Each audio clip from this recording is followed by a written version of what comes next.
ব্যথা তো অনেক পেয়েছি, হাতে অনেকবার পেয়েছি, কারণ আমাদের বলগুলো কিন্তু মেয়েদের বলগুলো কিন্তু খুব সফট, হার্ড বল যেটা ওই কাঠের বলটা দিয়ে আমরা খেলছিলাম। তারপর আমাদের হাতে যখন লাগছে তখন এখানে এখানে হাতে লাগছে যখন ক্যাচ ধরতে যাচ্ছি তখন মানে হয় না, তো তখন হচ্ছে আমরা ব্যথা পেলে ওই জিনিসটা আমাদের মাথার মধ্যে নেই। আমি গতকাল তো প্রায় 1-1.5 ঘন্টা ধরে প্র্যাকটিস করছিলাম, তখন আমি ফিলই করি না ব্যথা। বাসায় যাওয়ার পর থেকে যাচ্ছে ব্যথা, কিন্তু এখন আসার পর আবার গতকালটা চলে যাচ্ছে।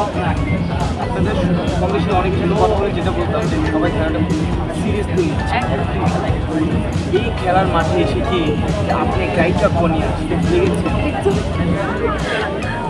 একদম ভুলে গেছি। কালকে যে আমাদের টেস্ট ম্যাচ ছিল তার আগে আমার সকাল থেকে শুটিং ছিল, আমাদের ঈদের কিছু প্রোগ্রাম, তো গানের প্রোগ্রাম ছিল, তো ওখানে আমাকে ভয়েস দিয়ে আসতে হয়েছে দীপ্ত টিভি থেকে।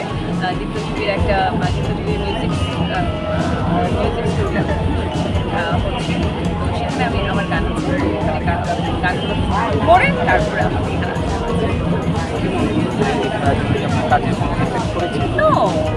কাজে ইফেক্ট করে নাই, কারণ এখন কিন্তু আমরা আহামরি ব্যস্ত না। আর আমি আসলে সেলিংটা একটা ইয়েস করেছিলাম, আর যেহেতু আমি সময়টা পার করছি, সবাই কিন্তু আছে, আমার খুব ভালো লাগছে। তো অনেকে পছন্দের অভিনেত্রী, তারপরে না সবাই আছে, তো এখানে আমার ভালো লাগছে দেখেই আমি।